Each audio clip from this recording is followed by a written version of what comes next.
অনেকদিন আগের কথা, একটি ছোট্ট গ্রামে বাস করত রফিক এবং হাবিব নামের দুই বন্ধু।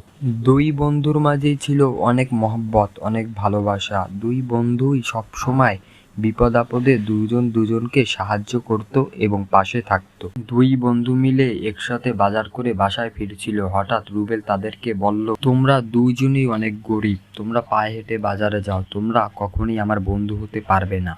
বন্ধুত্ব করতে টাকা লাগে না, তুমি চাইলে আমাদের বন্ধু হতে পারো।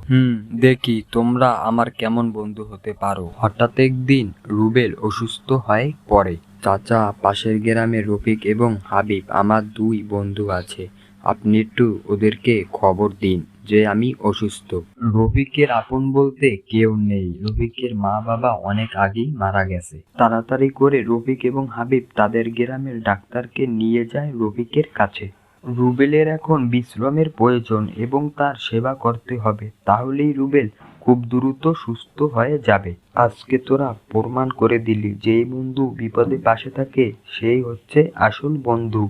ভিডিওটি ভালো লাগলে চ্যানেলটি সাবস্ক্রাইব করুন।